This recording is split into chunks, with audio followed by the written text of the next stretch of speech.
Começando mais um episódio do Vai de Boa Podcast, um canal aí sempre aberto, né, companheiro, para boas histórias. Cara, o ideal nosso aqui do Vai de Boa é isso, contar a história, né? Contar a história. A gente tava fazendo um podcast antes, né, que a gente comenta, né? Sempre Rapaz, tinha coisa que eu não sabia desse entrevistado, desse participante hoje. Pois é, mas... Muita história, o cara é pioneiro, nem sabia disso. Nós vamos começar a gravar os bastidores. Pois é, tá, acho que vale a pena, né? Eu acho, tenho certeza. Começar a fazer a live, talvez no Kawaii, TikTok, pra mostrar esses bastidores aí. Boa ideia. Só que tomar cuidado, né? Porque a gente solta umas coisas que não pode falar não, né? É, mas é bom que dá engajamento.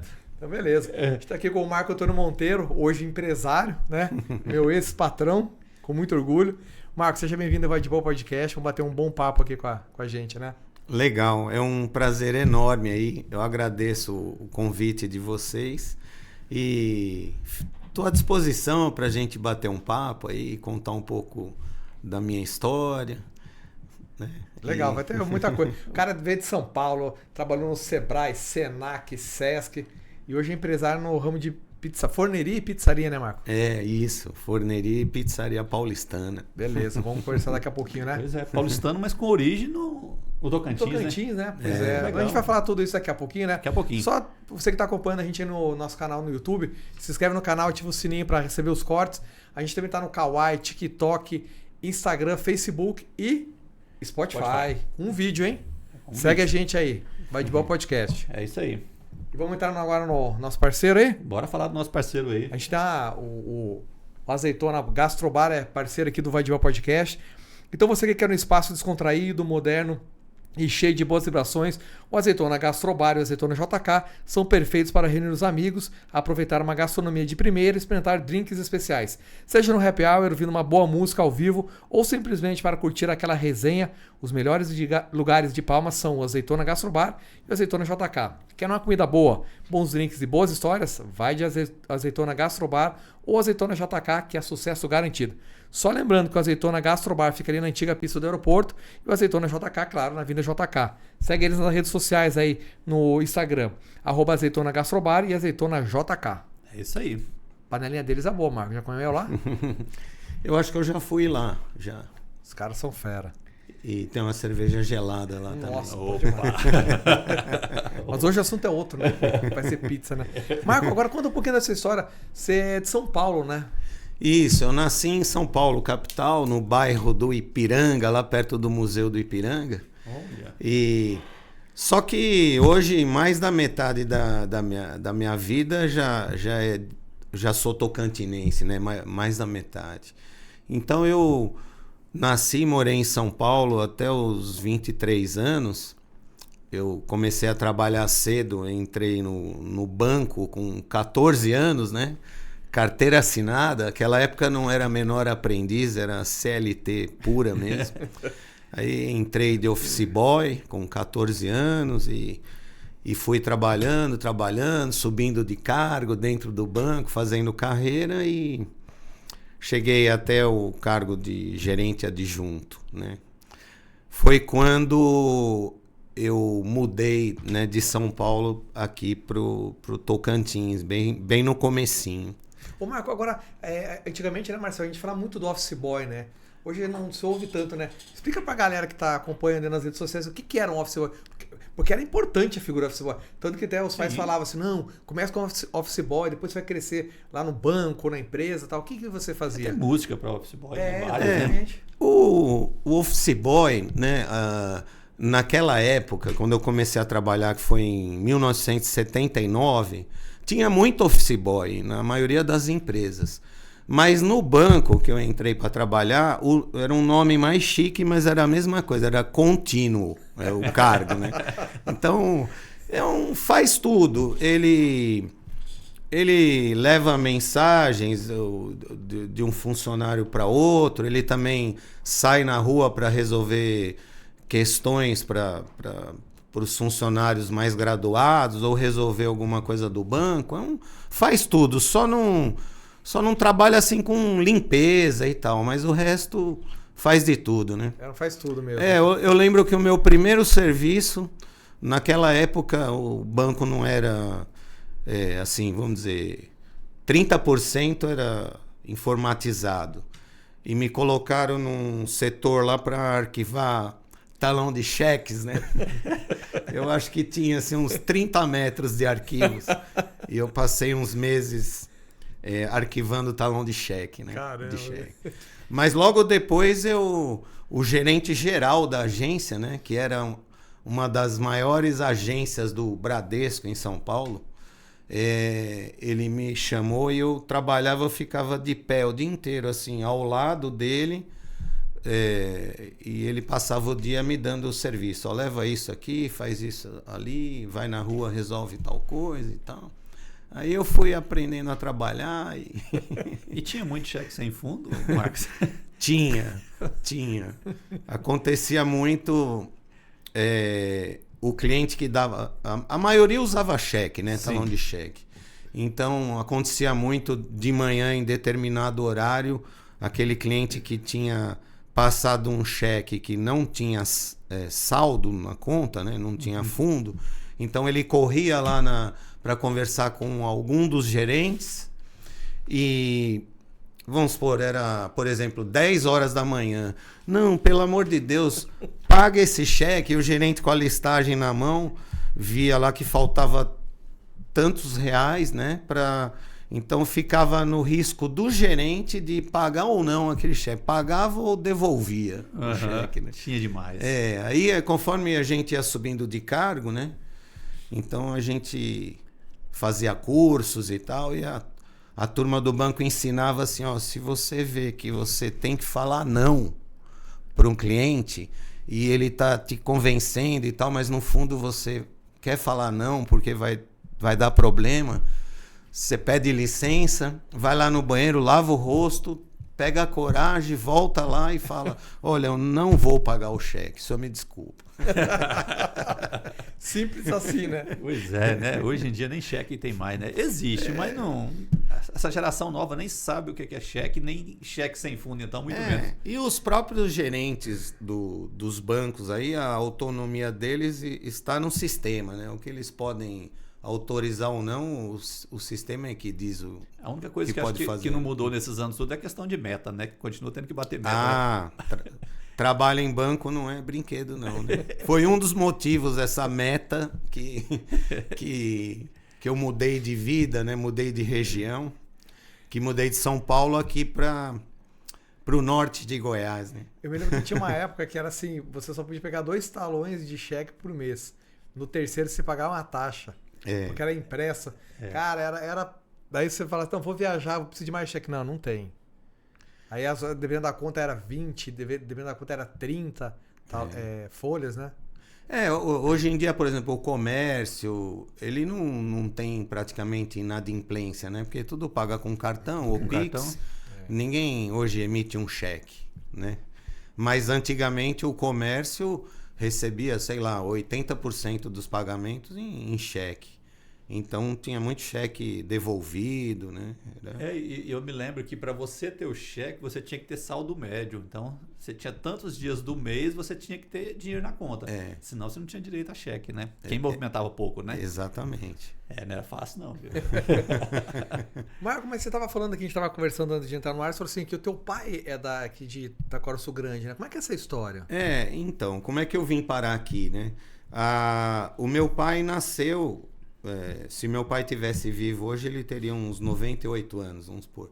E ele nasceu na época aqui em Goiás, né? Aqui no Tocantins, mas era Goiás, no Taquaraçu Grande, por coincidência. Então ele nasceu em Taquaraçu Grande e depois, quando ele ficou rapazinho, ele foi para Porto Nacional, que era a cidade referência, né? E ele trabalhou com um cunhado que era comerciante, ensinou ele a trabalhar, a ser vendedor.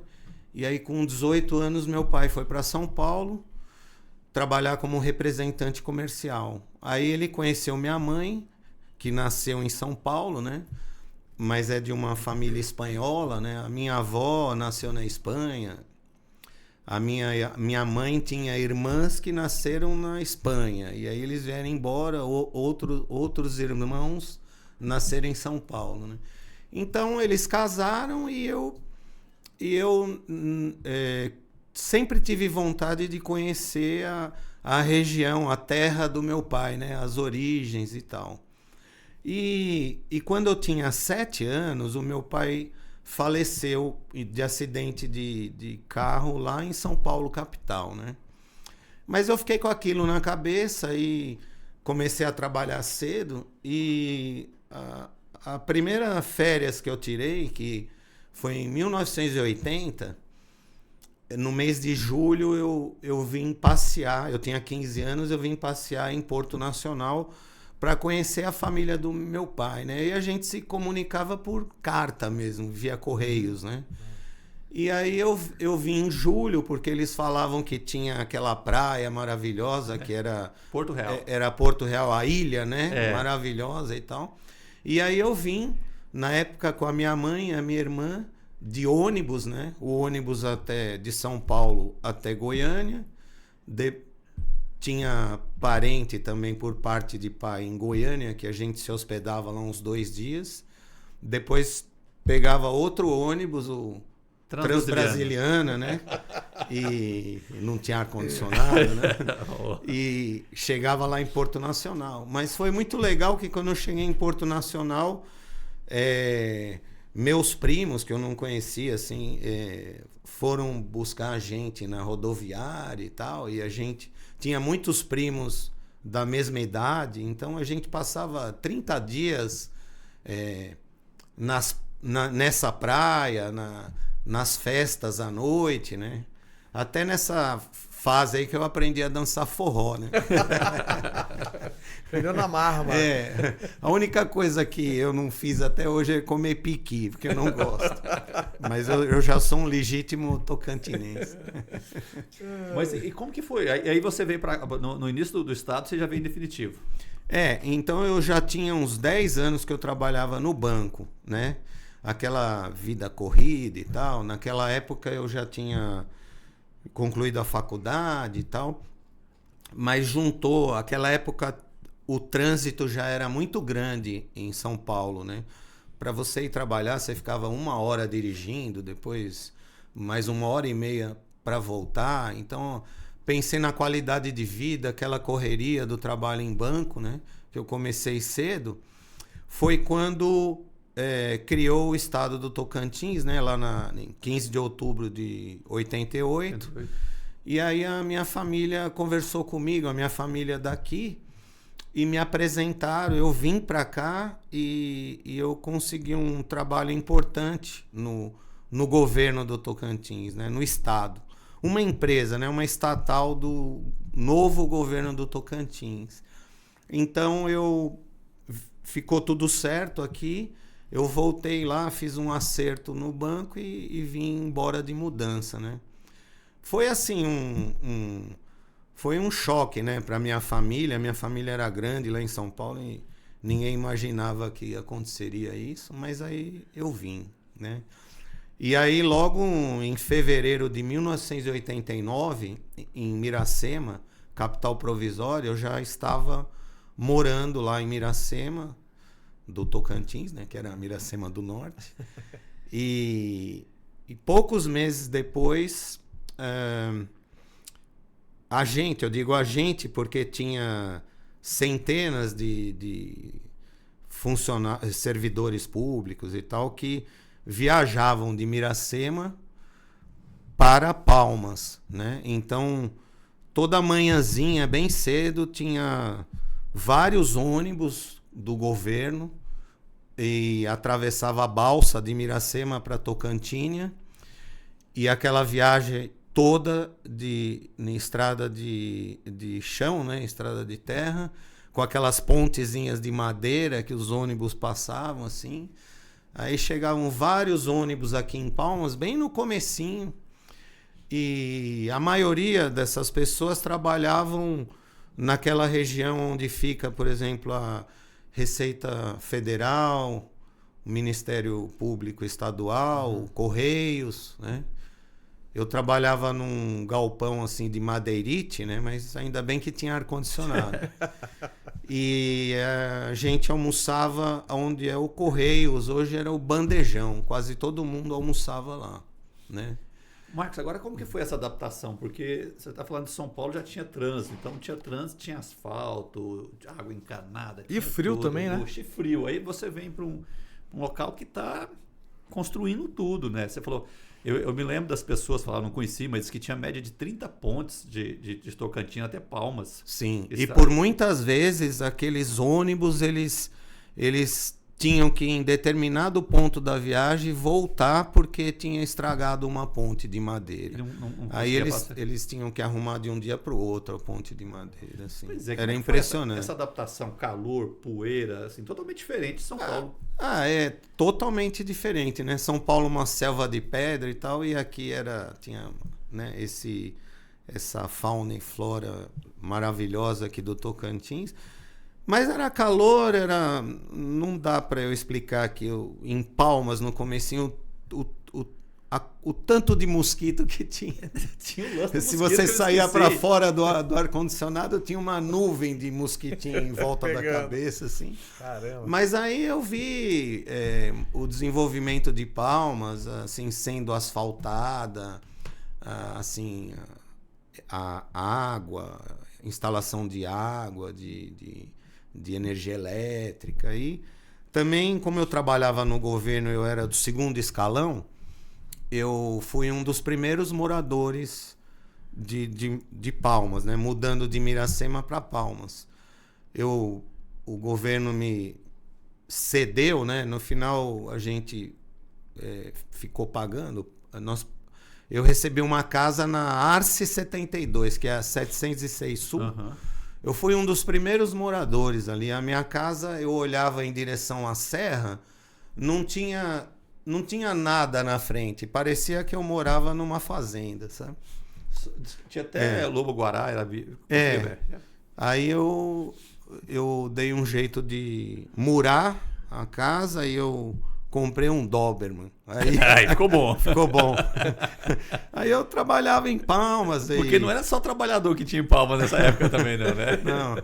Eu lembro que faltava muita água, né? Uhum.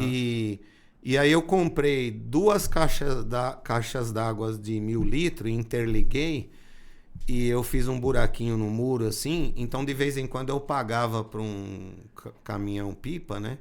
E ele enchia as 2 caixas d'água, assim, eu ligava a bomba e enchia a caixa d'água de cima.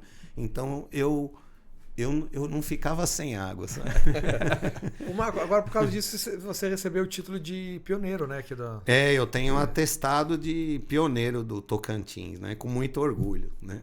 E o que isso representa para você, assim, pra família? O teu pai era daqui, você vai para São Paulo, começa a vida em São Paulo, volta para o Tocantins e faz a tua vida aqui. Como é que é isso para você? É um sentimento muito forte, né? Que isso tudo, essa história, essa minha origem, né? Porque minha origem não é só de São Paulo, tem lá o sangue do meu pai aqui no antigo Goiás. Então eu acabei me apaixonando aqui pela região e aí eu continuei, né? E depois eu fui trabalhando com outras coisas. Eu trabalhei, portanto, esses 2 primeiros anos do governo do Siqueira Campos, né? Que era um mandato tampão de 2 anos e depois mudou o governador nas eleições e depois eu fui trabalhar com outras coisas. Diz que todo pioneiro tem uma história com o Siqueira Campos, né? Eu tenho uma história engraçada que eu era novinho, né? Tinha uns 24 anos. Então eu era diretor administrativo e financeiro dessa empresa do governo, né? Assim, só para comentar rápido, lá em Goiás tinha a Casego, né? Companhia de Armazéns Gerais e Silos. Aqueles armazéns de grãos e silos. Então, aqui no Tocantins tinha 20, na região norte de Goiás, Tocantins, tinha 20 armazéns. Então eu participei da divisão de patrimônio de Goiás e Tocantins. Inclusive tem minhas assinaturas ali, né, nos termos dessa divisão de patrimônio. Então, como eu era diretor administrativo e financeiro, eu tinha um presidente que ele tinha muita proximidade com o governador Siqueira Campos, né? E ele me chamava para ir lá despachar com o governador Siqueira Campos, né? Então eu ia lá com o Olegário, o seu Olegário, que é de Porto Nacional. Então a gente ia, nós dois, a gente sentava e o Siqueira Campos, e aí despachava os assuntos, tal. Eu ficava quieto lá, ele era o presidente, né? E porque eu era mais técnico, assim. E aí tinha um garçom que sempre estava servindo água e café e tal. Aí o governador Siqueira Campos falou: traz 3 cafés aqui, né? Aí eu abri a boca e falei: governador, eu não tomo café. Não, vai tomar café. Sim. Aí eu falei: não, pode deixar. Aí chegou o café, eu tomei lá o café. Tremendo, mas tomou. Foi. Falando engraçado. Falando com jeitinho, eu tô. Mas não era amargo esse café, não, né? Não, eu gostei, ó. Com o Siqueira Campos na frente. É pra tomar o café, aí eu tomei o café. O melhor café que você tomou na vida, mano. Foi. Mas o Siqueira, ele era duro, mas foi importante nesse processo todo, né, de início de implantação, né? Foi, né, o precursor, né? Ele tem todo o mérito, né? A coragem dele, né? A visão. Porque no comecinho de Palmas, assim, para aquelas pessoas que moravam em Miracema, eu vou dizer que mais da metade, mesmo trabalhando no governo, não acreditava que Palmas ia vingar, sabe? Inclusive, uma parte fez investimentos em Miracema. Assim, Miracema é joia, né? Acolheu a gente, mas comprou 1, 2, 3 casas, assim, para alugar e tal. E depois, de repente, tudo mudou para Palmas, assim, né? E tá aí a prova, né? O mérito dele, né? Eternamente, assim, o mérito dele, dessa coragem e a visão de escolher, inclusive, a localização e tal. Muito bacana tudo o que aconteceu e eu ter participado desse processo. E ele era muito determinado, né? Porque ele queria uma cidade planejada e queria um lago na cidade. Que queria que a cidade ficasse entre o lago e a serra. Porque o lago não estava no projeto. Isso. Eu lembro, quem morava em Palmas, quando fecharam lá as comportas lá no Lajeado. Então, todo dia, quase Palmas inteiro de carro ia no aterro e ponte e tal. Ia até o ponto, não, olha, hoje a água já chegou aqui. Aí outro dia voltava, já tinha avançado mais um tanto. Eu não sei dizer quantos dias foram precisos assim para já encher, para né? gerar o lago todo, a né? Cota de água. Mas é verdade. Eu também participei disso. Foi legal. Foi lá também acompanhar? Eu já cheguei aqui e já tinha o lago, né? Infelizmente não. Eu tô dando a prova do atestado de pioneiro. Verdade. Marco, e aí de repente você sai do governo e você vai pro Sistema S, né? Isso, aí eu trabalhei... Mas parece que tem uma coisa que você falou que depois volta para... Então, eu vim para cá, fiquei entusiasmado, empolgado, Palmas já tinha vingado e tal, mas aí o que eu vou falar agora aconteceu com muita gente em Palmas. Me bateu aquela saudade da família, dos amigos e tal, e aí eu acabei indo embora, voltando para São Paulo, porque numa viagem lá de férias eu consegui um trabalho. Como eu trabalhava em banco antes, eu consegui um trabalho de novo em banco. E aí eu voltei para cá, peguei minhas coisas e fui para São Paulo. Aí eu deixei uma casa alugada. A casa da 72 eu deixei alugada, né? Que eu já tinha melhorado ela, né? Tinha até uma piscina de fibra ali, era um luxo na época. Tinha até um forno a lenha que eu fazia pizza lá há 36 anos atrás. Então eu fui para São Paulo, aí trabalhei 1 ano no banco e depois entrei numa indústria. Eu era controller de uma indústria de fiação, aí trabalhei 2 anos.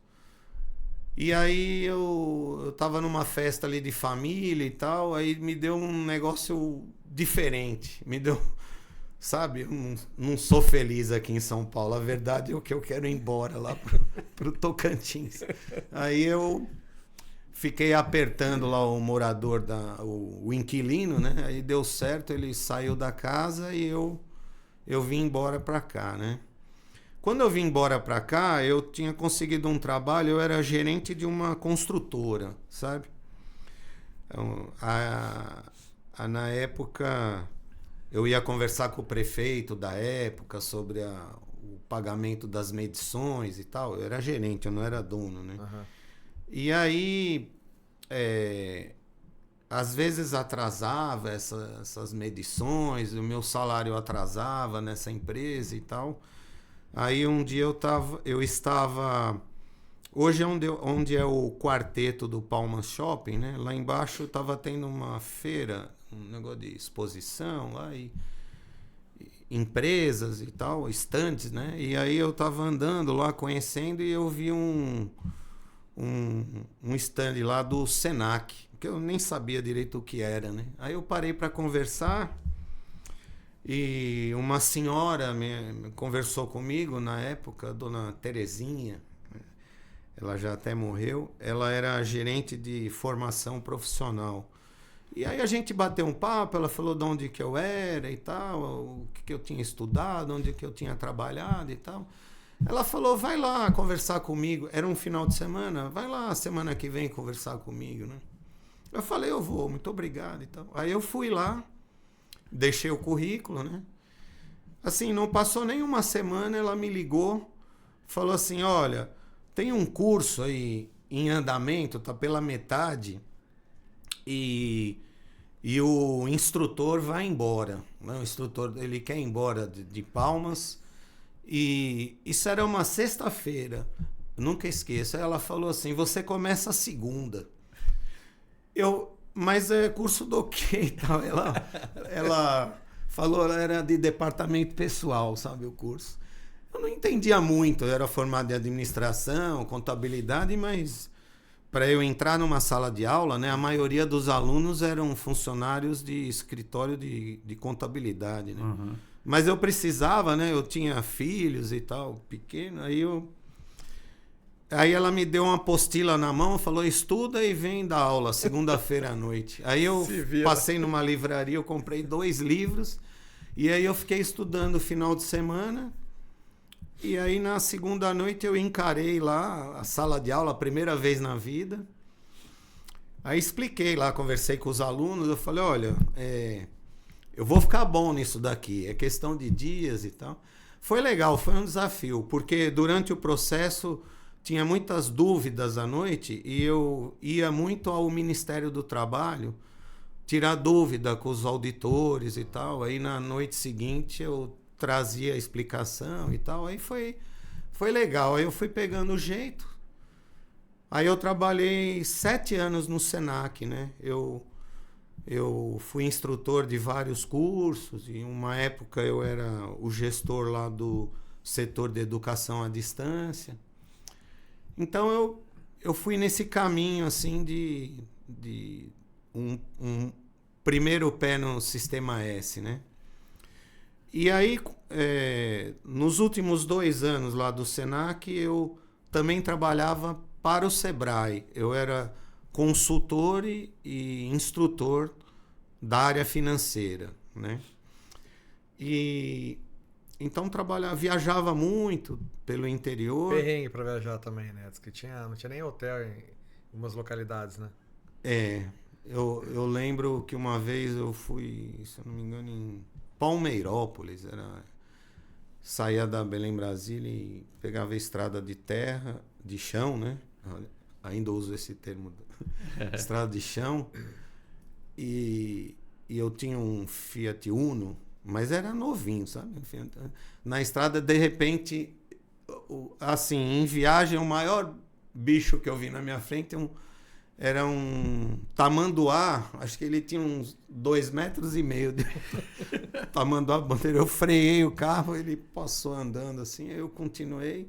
E nessa cidade eu fui dar aula lá pelo Sebrae, na época, né?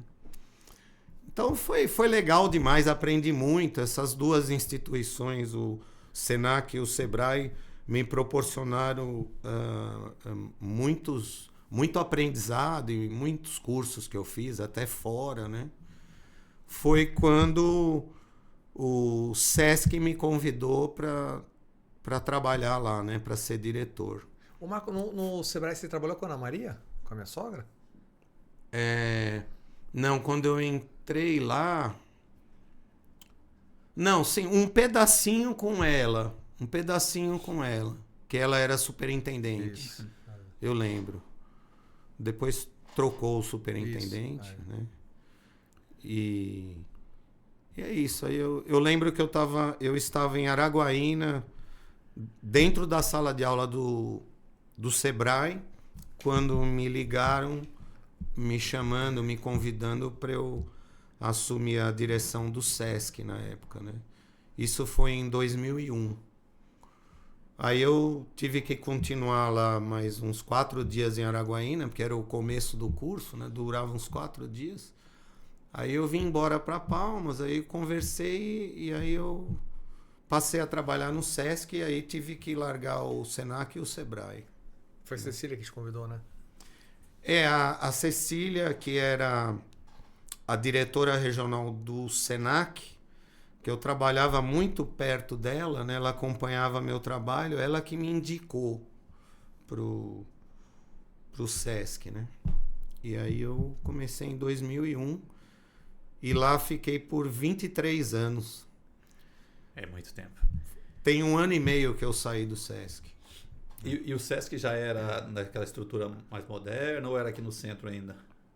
Não, quando eu entrei no Sesc, tinha uns 3 prédios pequenos alugados, um em Palmas, um em Araguaína e um em Gurupi. Tinha uns 50 funcionários, né? Aí nesses 23 anos, né, obviamente com o apoio de toda a equipe, né, a gente foi formando equipe, com o apoio dos presidentes, né, que eu passei por 3 presidentes, né, do Sesc Tocantins, né, FEComércio, Sesc Senac e o Conselho Regional e com o apoio financeiro do Departamento Nacional que fica no Rio de Janeiro. Então foi uma longa jornada que a gente construiu 12 prédios próprios, né, com uma boa parte prédios grandes, assim, todo aquele processo de projetos, licitações, acompanhamento da obra, né? Foi. Quando eu saí, o Sesc tinha 13 prédios, 12 prédios próprios e 1 prédio alugado. Né? Que é o do Mesa Brasil aqui.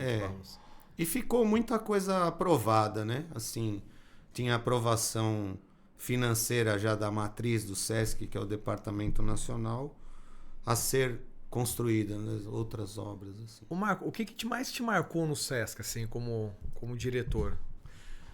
Olha, uma coisa não, algo que me emociona muito assim foi o trabalho em equipe, né? Que eu aprendi muito a gestão na prática, né? Então, quando eu saí do Sesc, tinha quase 600 colaboradores. E um período grande, né? Ao todo, quando eu saí, eu já trabalhava por 45 anos. E metade foi no Sesc, né? E começou pequenininho e formando aquelas estruturas organizacionais, os cargos, o organograma e formando aquela equipe, né? Trabalhei muito na formação das pessoas e também o Sesc fez muito por mim, assim, na minha formação, evolução profissional. Então a gente formou uma equipe maravilhosa, que eu tenho certeza que está lá até hoje, né? E é uma instituição maravilhosa, né? Aliás, o trabalho realizado pela FEComércio, Sesc, Senac, né, no país inteiro, encabeçado pela CNC, né, Confederação Nacional do Comércio, só faz o trabalho do bem, né? O Senac trabalha com qualificação profissional e o Sesc trabalha com a melhoria da qualidade de vida, o bem-estar social dos trabalhadores, né, do comércio, serviço e turismo. E a CNC, através da FEComércio, no país inteiro, está defendendo os empresários desses 3 segmentos.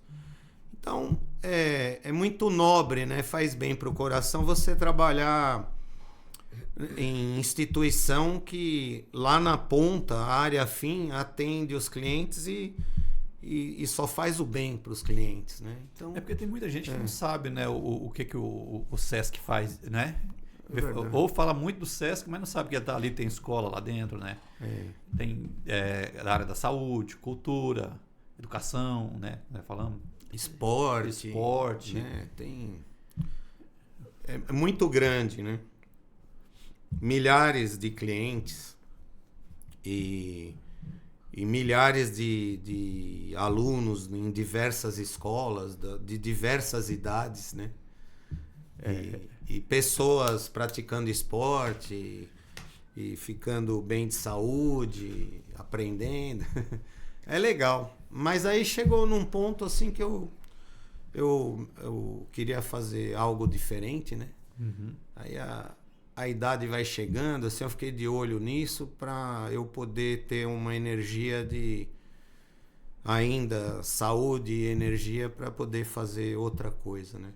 Aí você lembrou da sua casa lá na Arte 72, do fogão, do forno. Do forno a lenha, né? Que eu fazia pizza desde aquela época. A gente chamava, vamos fazer uma pizzada, né? Que fala, aniversário de alguém da família ou amigos, né? E eu nasci na terra da pizza, né? A gente nasce lá em São Paulo comendo pizza.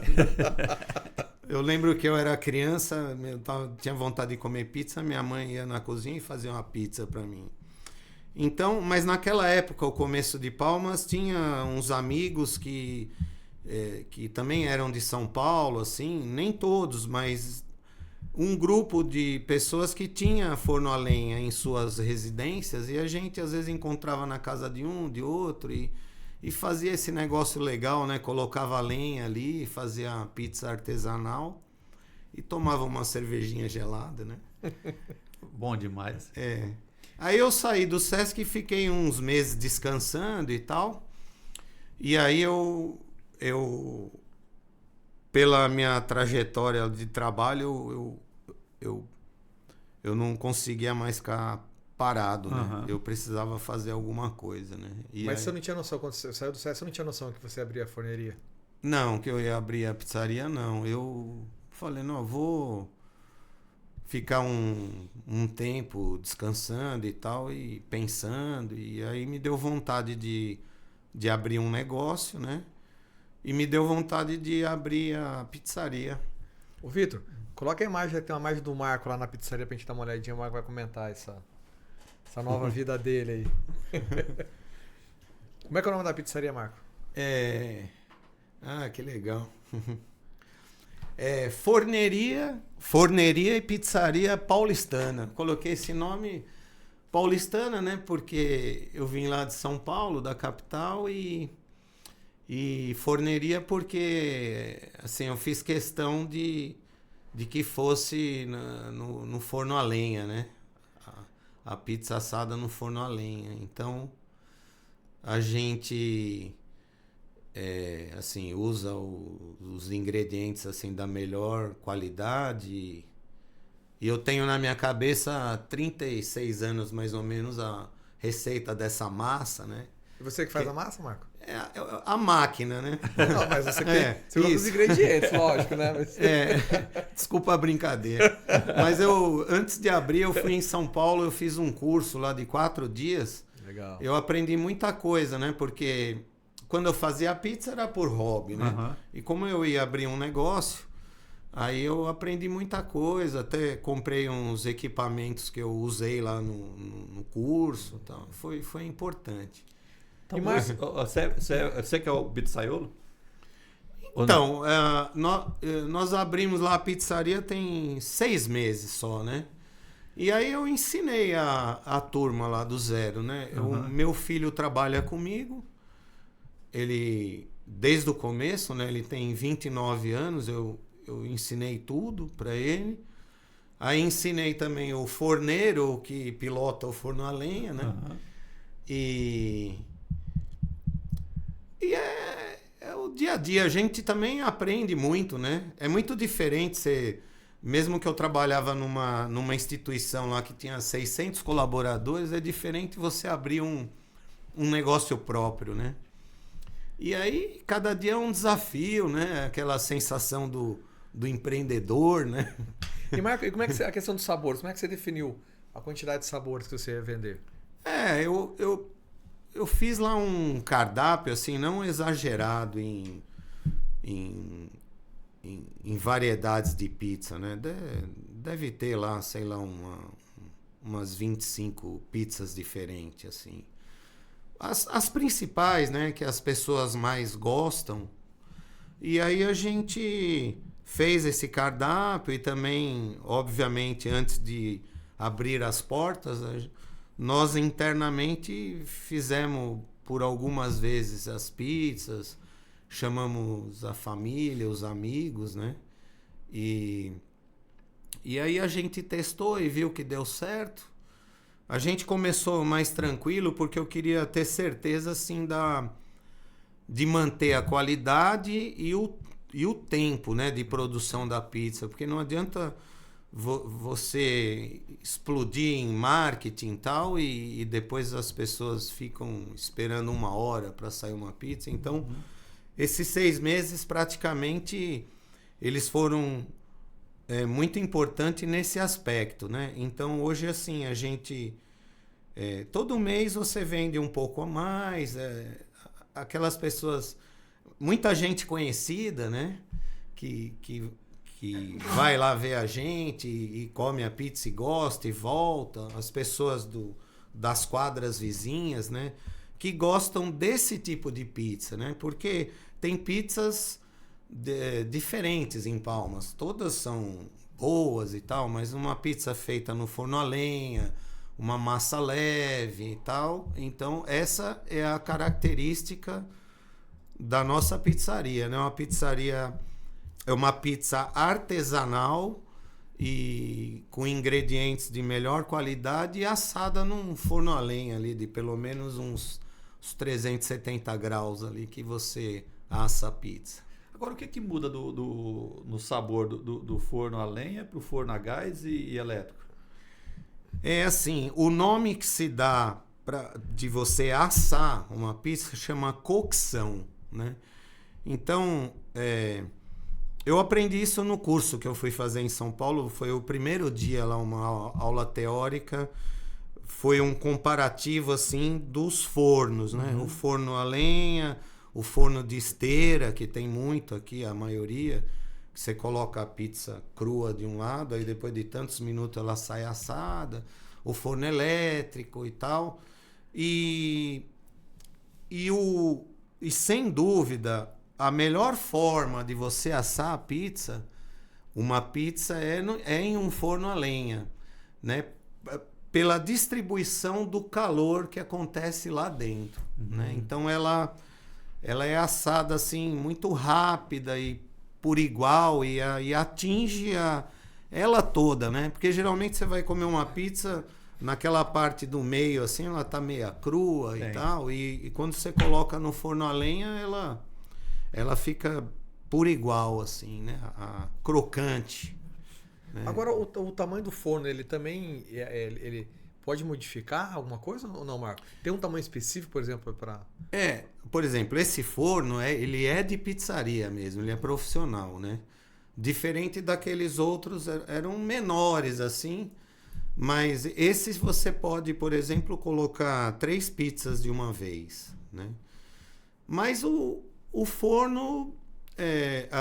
Desculpa, o tamanho não importa muito, né? Porque depende da sua necessidade de produção, né? Uhum. Se eu fosse usar um forno daquele que tem, até hoje eu não moro mais na casa, mas tá lá o forno, não seria legal. Ele é um pouco menor e ele... como ele é mais artesanal, não é profissional, ele esquenta muito lá de fora, né? A gente não conseguiria ficar lá dentro do espaço, porque ele esquenta muito. Porque eu tenho uma casa alugada lá que tem o forno, né? O melhor que eu fiz tá lá. Aí ele é até grande e tal, quase do tamanho da pizzaria, mas ele fica num espaço aberto, né? Como num terraço assim da área de lazer, então... Mas esse da pizzaria, ele tem todo aquele tratamento que controla o calor, né? Não deixa passar o calor, ele tem uma chaminé no lugar certo que não deixa o calor de dentro sair no ambiente. Ele puxa e joga lá no alto, né? Acima do telhado. Então... Agora, a pizza legal. que você faz aqui, ela aproxima mais da pizza italiana ou de outra região? Veja, na Itália, né, tem muito a pizza napolitana, por exemplo, uma região da Itália, que é aquela pizza que a pessoa vai lá na pizzaria e ela vem uma pizza assim média, com uma borda bem grande, mas assada no forno a lenha. E é basicamente uma pizza por pessoa, né? É o jeito da pizza napolitana. E o forno da pizza napolitana, ele tem que ser mais quente ainda do que esse forno a lenha. Mas tem regiões, por exemplo, na Itália, e que é a maioria das pizzarias em São Paulo, como a pizzaria aqui nossa, é uma pizza artesanal feita em forno a lenha. Então a massa é diferente, não é a massa napolitana. E uma pizzaria de pizza napolitana, ela tem que ter o forno específico. Ele é um forno a lenha, mas ele esquenta bem mais do que esse forno normal a lenha, né? E a madeira? E eu analisei assim, pela característica de Palmas, dos moradores, na minha análise, assim, seria melhor eu trabalhar com uma pizza mais parecida com a normal, né? Mesmo que a artesanal, do que essa diferente. A paulistana. Isso. E a madeira, ela também tem diferença para quando se colocar no forno ali ou não? Ou qualquer madeira pode colocar?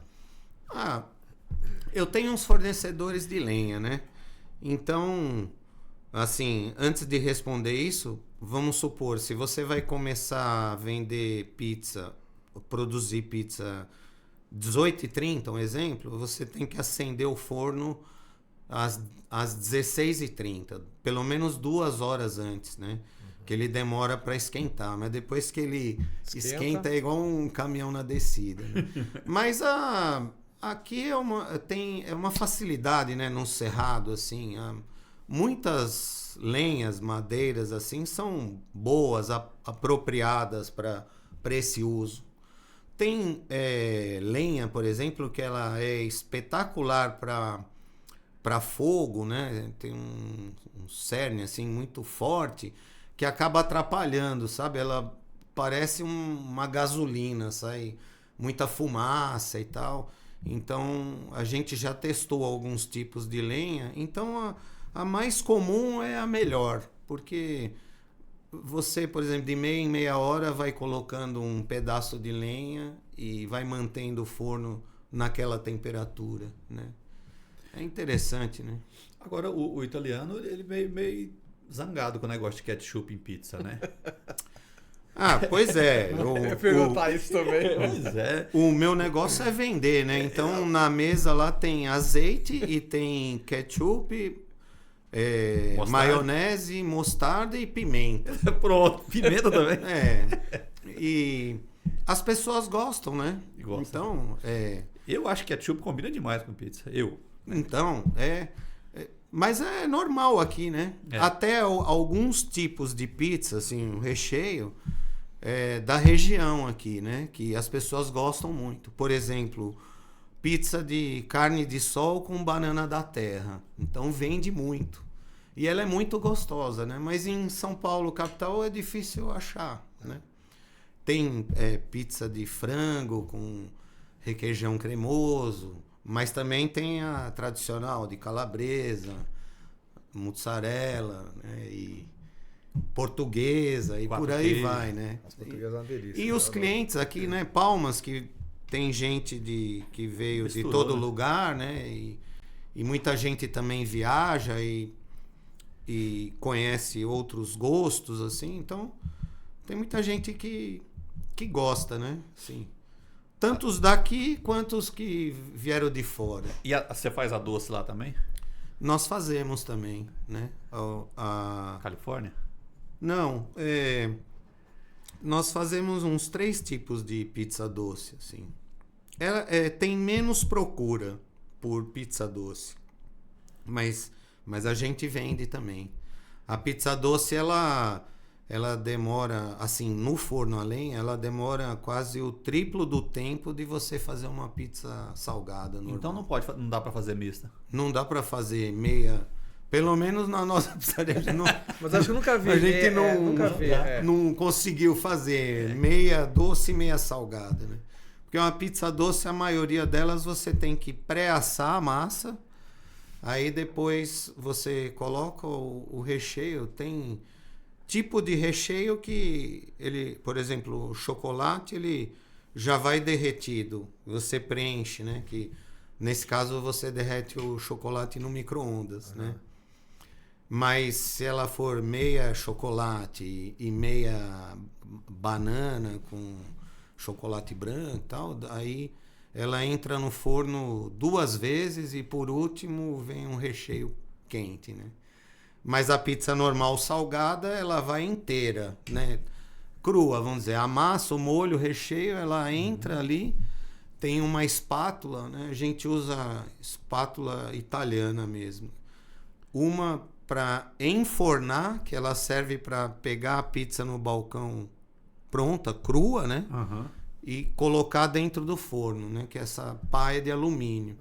Aí uma outra pá italiana, né? Menor, ela serve para fornear, para trabalhar a pizza dentro do forno, mudar de lugar, girar ela para... Então tem um manejo ali dentro, não é só colocar e tirar, não. É um negócio que quem vai usar um forno a lenha assim a primeira vez para tentar assar uma pizza treme na base. E a chance de... Eu cheguei só colocar, pronto. Ver o tempo, 3 tira. minutos, tira. a chance de dar errado é grande assim no começo, né? Agora, o pessoal procura mais com borda ou sem borda? A característica dessa pizza, assim, é uns 90% sem borda. Sem borda, né? Uma época todo mundo queria com borda de catupiry, né? Ou também pedem de cheddar, né? Cheddar também, cheddar. É mais um gosto, né, da região. E a pizza de piqui tem? Não tem. Mas se tivesse demanda, eu faria, mesmo que eu não gosto de piqui. Mas se aprovar, pelo menos? Pelo menos. Tem que provar, né, pra saber. Então, aí, se eu tiver a oportunidade de falar onde é a pizzaria e tal, né? Pode falar, claro. A pizzaria fica atrás do Ibis Hotel, na rua de trás, exatamente no alinhamento do Ibis Hotel aqui no centro, né? E tanto como delivery, também tem as mesas para muita gente come a pizza lá mesmo, toma uma cervejinha ou um refrigerante e tal. Hoje em dia a venda está mais ou menos meio a meio, as pessoas que comem lá ou que pedem. E as que pedem, muitas retiram no balcão, preferem programar o horário e leva ela quentinha. Porque o delivery às vezes atrasa, né? Porque sai com mais de uma entrega, né? Até que tem um sistema em Palmas aqui que funciona para a maioria dos restaurantes, pizzarias, lanchonetes, que tem um grupo aí de entregadores, de motoboy, de centenas, assim, que você usa o WhatsApp e dá certo. Poucos minutos eles chegam e eles entregam a pizza direitinho. Aproveitar para elogiar, assim, funciona direitinho. É um grupo de WhatsApp, Marco? Não, é um sistema? Não, é um grupo de WhatsApp, né? Tem uns 2 em Palmas, os principais. Até elogiá-los, né? Que a turma das motos, aí eles trabalham pra caramba. E eles são rápidos. E agora vai ser época de chuva também, né? É mais trabalho. Vai ser o primeiro período seu de chuva, né? Isso. Como eu abri há 6 meses, foi a época que a gente chama de verão, né? Uhum. E agora que é para ser época de chuva, eu acho que só teve uma noite que garoou um pouco. Mas a gente fez uma cobertura lá que é legal. Cabe bastante gente. É isso que eu ia até falar. Quando a gente conversou a última vez, você falou que tava para fazer essa cobertura, né? Já tá pronta? Agora eu fiz, ficou legal. Né? Então comporta um número bom de mesas. Até legal, né? Comer uma pizza, tá chovendo lá, né? Não é agradável o barulho da chuva. Combina mais, né? Assim. Agora o perfil da pessoa que busca lá a sua pizzaria, é mais família, jovens? Sim, a gente percebe mais famílias. É diferente de bares, né? De boteco, bar e tal, que é legal também, eu gosto de ir, mas é mais familiar, né? A maior parte dos clientes em família tomam lá refrigerante, suco, comem pizza e tal. Aí um ou outro toma cerveja, mas às vezes tem uns grupos que tomam o estoque da cervejeira. Né? Varia. É legal o comércio que cada dia é diferente. Não existe assim a terça-feira dessa semana, ela não vai ser igual da terça-feira da outra semana, e quarta, e cada dia é diferente, e cada mês é diferente. Então, tudo é um aprendizado, né? Não, eu ia perguntar qual o sabor que você mais vende, e se comparando com São Paulo, que você é paulistano, se é parecida a característica das pessoas aqui, a escolha. Sim, eu percebo assim, as pessoas que estão frequentando a pizzaria ou pedindo pizza, né? Elas se identificam com esse tipo de pizza que a gente faz, né? E que eu fiz ao longo desses 36 anos aí, por hobby, né? Então, uma das pizzas que mais sai é a marguerita, né? Uma pizza leve, que tem um molhinho em cima da mussarela e um manjericão. Tem muita gente que gosta da pizza de tomate seco com rúcula, a tradicional portuguesa, calabresa, né? Mas tem pizza até de camarão, de alite, que eu tenho lá em estoque, mas poucas pessoas... Alite é forte, né? Tem que gostar de poucas alite, pessoas pedem ou conhecem, né? É porque é uma característica mais lá do Sudeste, né? Marco, e os insumos? É fácil de achar os produtos aqui em Palmas? Sim, é fácil.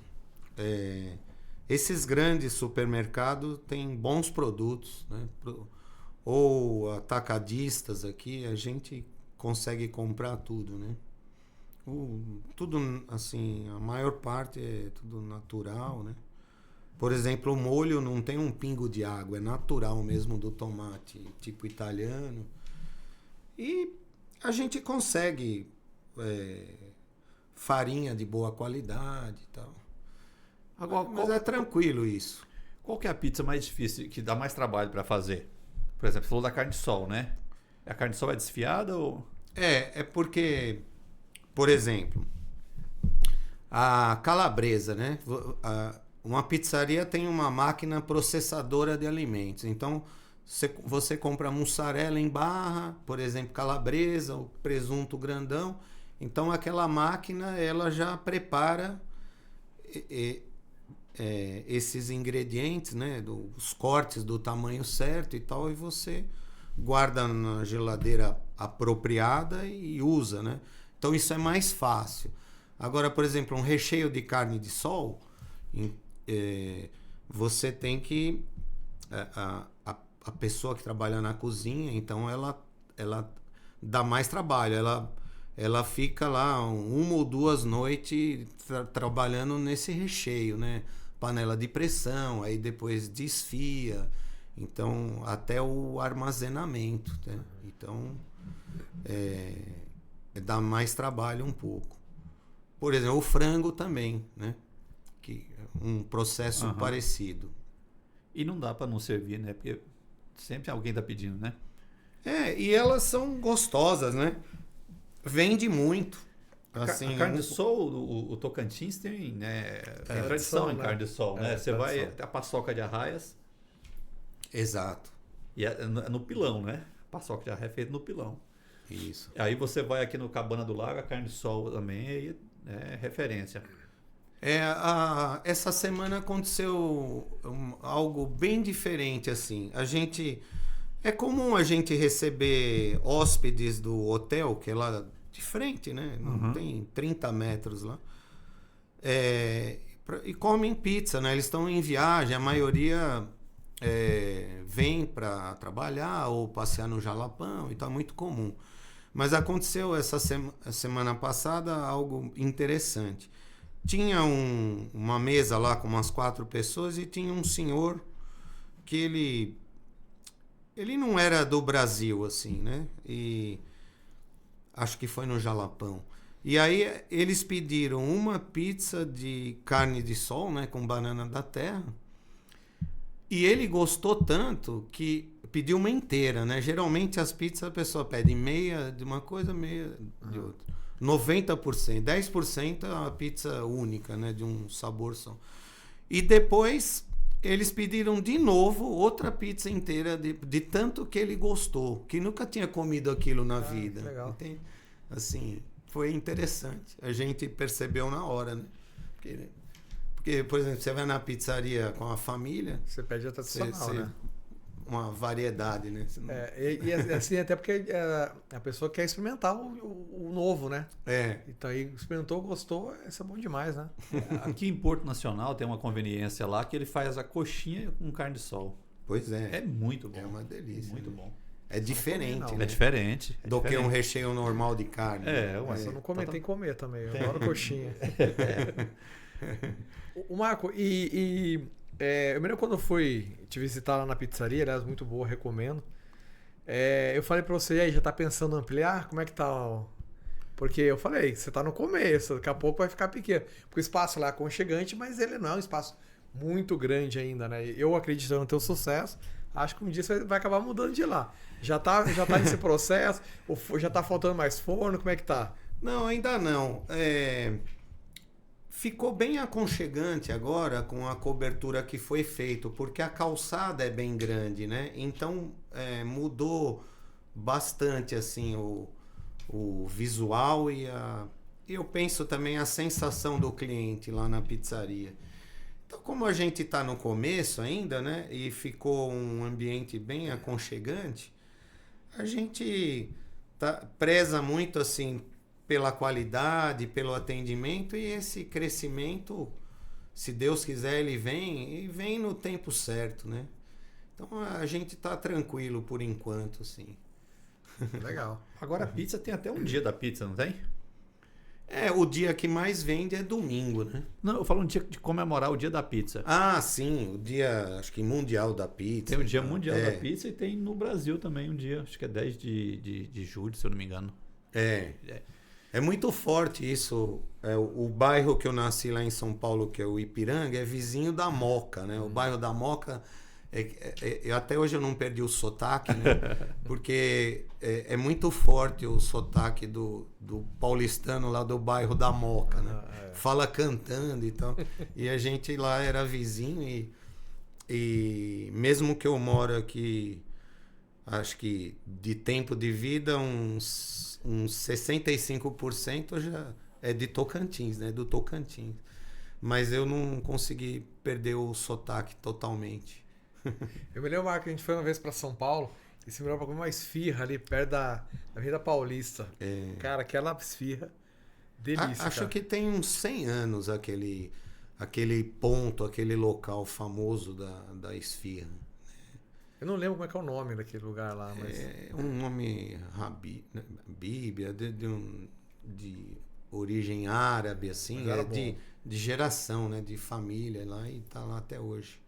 É na Avenida a mesma que chega e desemboca na Avenida Paulista, né?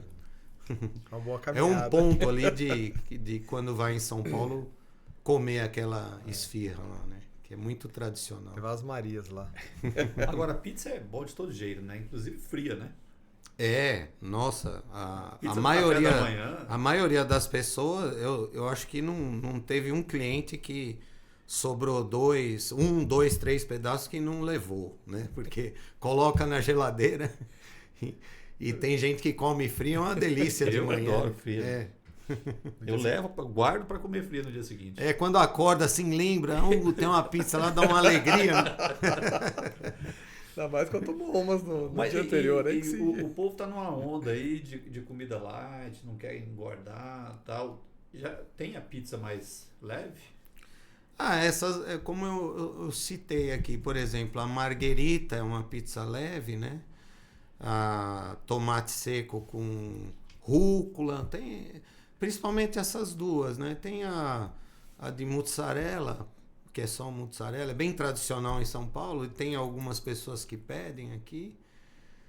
Aí naquele curso que eu fiz lá, tem umas assim, mas eu não coloquei ainda, assim, com massa de beterraba, sabe? Uhum. Até que, as veganas, né? Até que seria bom, porque tem muitas academias lá perto, né? Às vezes eu atrairia os clientes, os frequentadores das academias. Pra se pensar, né? Mas não deu tempo ainda.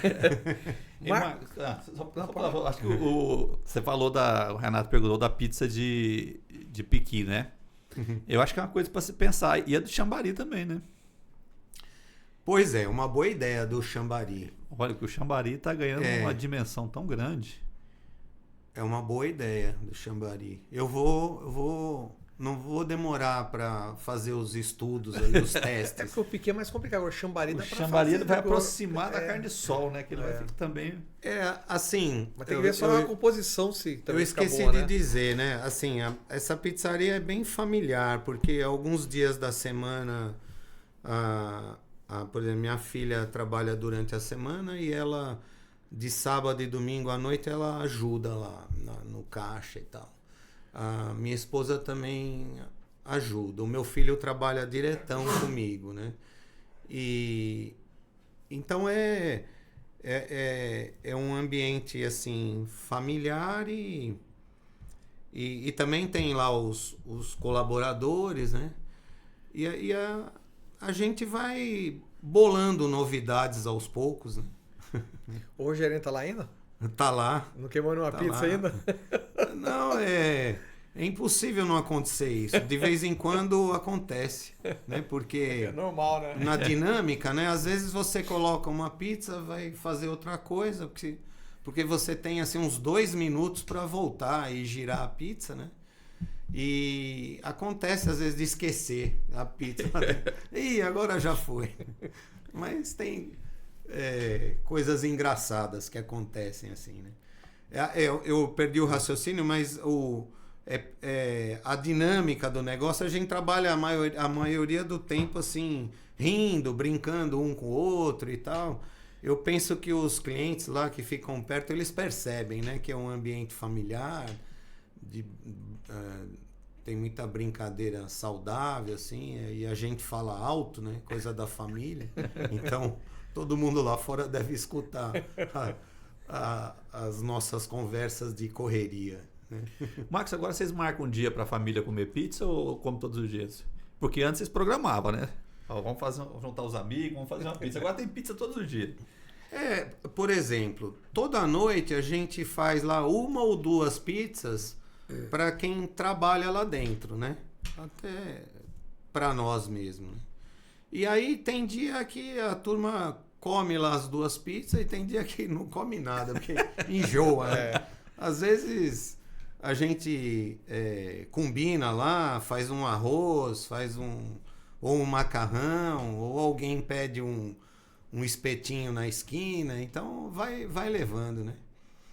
E quando você trabalha assim com alimentação, é muito comum você ficar horas assim e esquece que você está com fome. É incrível. Às vezes a turma corre para lá e para cá para atender rápido, fazer as coisas certinho, e você para pensar que tá com sede, que tá com fome. Engraçado. Mas isso deve acontecer em todos os locais aí que trabalham com alimento, né? Marco, você falou lá da forneria. Fala para quem quiser pedir pizza lá ou quiser ir lá. Você falou do endereço, né? Mas para pedir pizza, qual que é o telefone que o pessoal pode ligar? É o 63 daqui, né? 3225 7530. Então é tanto o telefone quanto o WhatsApp. O WhatsApp tem um robozinho lá, mas se a pessoa quiser, a gente conversa também pelo WhatsApp ou telefona e conversa mesmo e fala o que quer, né? E o sistema a gente vai gravando o nome, o endereço dos clientes e vai facilitando depois, né? É muito normal hoje em dia, o cliente pede, a gente já tem o endereço, o nome, já puxa pelo número do celular. E também você pode agendar também, ou não? Pode. A pessoa faz o pedido ou se ela telefonar, ela fala, eu quero para tal hora, eu passo aí.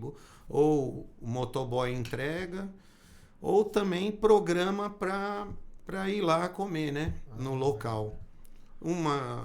Agora foi domingo, passou um cliente, amigo da gente lá, que tem outro negócio de alimentação na esquina, né? Um ramo diferente.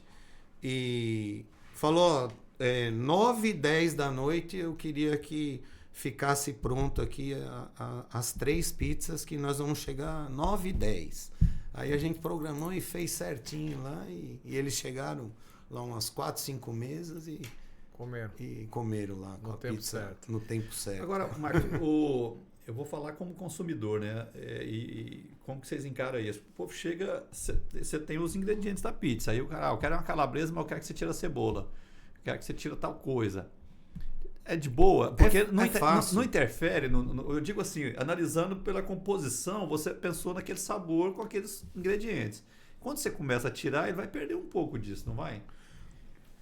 Não, porque todo pedido passa por um sistema, né, que facilita demais em vários aspectos. E ele gera uma comanda daquela impressorinha, então se tiver alguma observação, fica grifado, né? Então, por exemplo, a calabresa sem cebola ou a calabresa com adicional de cebola, bem caprichada, e por aí vai, né? Cada pizza tem pessoas que não pode comer queijo, então a gente faz a pizza sem usar queijo, né? Aliás, aqui a maioria das pizzarias, ou talvez em todas, a pizza de calabresa, ela vai primeiro a mussarela, depois a calabresa, a cebola e a azeitona, né? Mas em São Paulo a pizza de calabresa não tem mussarela. Assim, é a calabresa e bastante cebola e azeitona. E o molho de baixo, né? Então, é tranquilo atender os pedidos pontuais, assim. Mas ela não interfere no sabor? Assim, por exemplo, porque, vamos supor... A margarita, por exemplo, se você tirar o manjericão, você mexeu na composição dela. Mudou. Essa, por exemplo, perde a graça, né? Eu lembrei disso porque eu tenho um irmão que ele é engraçado. Ele chegava para pedir um lanche, me dá um X-salada. Tira a salada. Aí você tira o queijo, você tira o hambúrguer. Aí ele fala, não coloca maionese. Eu, pô, sobrou só alface. Né? Então, esse é terrível. Para atender é difícil. Mas é o gosto da pessoa, né? Às vezes ela gosta, né? Assim... se eu for fazer uma pizza de calabresa para mim, eu não coloco a mussarela. Apesar de que com a mussarela fica muito gostoso e tal, mas ela, pro meu gosto, assim, né, sentir assim o molho e a calabresa e a cebola. Assim, depende, né, de cada pessoa. Né? Legal. Acho que é isso, né, companheiro? É isso. Mas tem alguma coisa mais que você queira falar da forneria e pizzaria paulistana? Eu quero agradecer aqui por vocês estarem dando essa oportunidade de eu falar da pizzaria, né? Mas eu reitero aqui, assim, você até repetitivo, né? Que é uma pizzaria que ela tem o propósito maior é assim, uma pizza artesanal feita no forno a lenha, né? Bem assada, assim, crocante e com uma massa especial e tal, que é um tipo de pizza que a gente come bastante e não fica cheio, né? É o prazer de saborear uma pizza, né? E espero os meus novos clientes aí através desse maravilhoso bate-papo, né? Lembrando, né? A Forneria e Pizzaria Paulistana, 32257530, que fica na rua de trás, nos fundos do Ibis Hotel, aqui, bem no centro de Palmas. E vocês também estão no Instagram, né? Sim, é esse mesmo nome no Instagram. Forneria Pizzaria Paulistana. Isso. Aproveitar para se inscrever lá, né? Dar uma força pro... A gente tá dando uma nova incrementada no marketing, né? Vamos dar um up lá no Instagram. Mas ele não tá na estaca zero. Tá bonzinho. A gente tem um número lá de seguidores, assim, e nós vamos aumentar isso. Legal. A gente tá contratando um trabalho novo aí pra... É importante as redes, né, Marco? Hoje as pessoas, quando você fala de qualquer estabelecimento, eles vão no Instagram.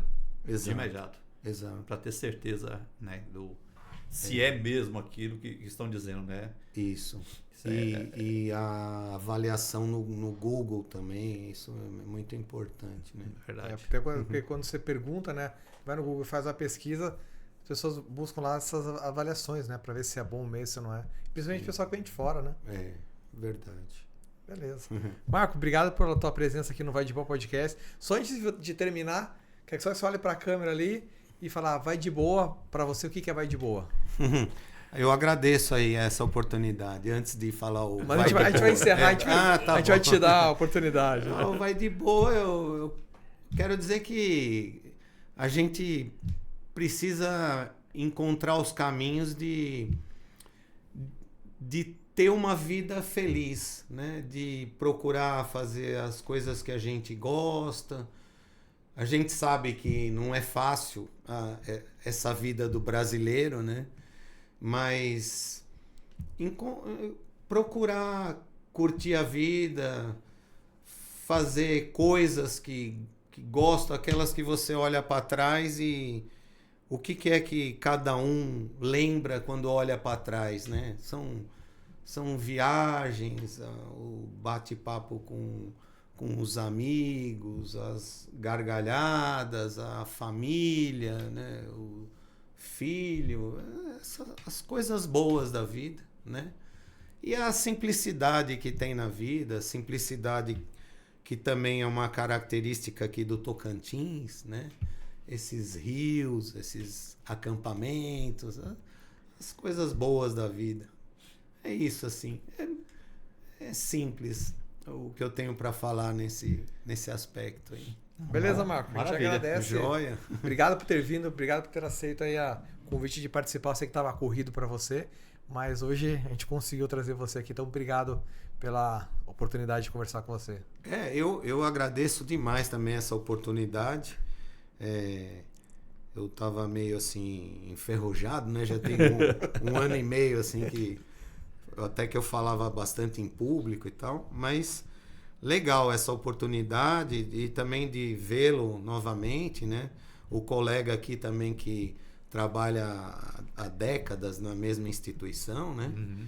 E você trabalhou junto comigo por mais ou menos 20 anos, né? Nós já passamos por muitas coisas juntos, né? Um pedaço da vida. E eu agradeço demais, estou muito feliz por ter vindo aqui e vocês terem me dado essa oportunidade. Show de bola. E eu que agradeço. E colocar aqui, né, como eu falei para você, minha admiração, meu carinho por você, por tudo que você me ajudou lá no Sesc. E estamos seguindo a vida aí. Obrigado. E fica um abraço lá para a turma do Sesc, Senac e Fecomércio também. Com certeza.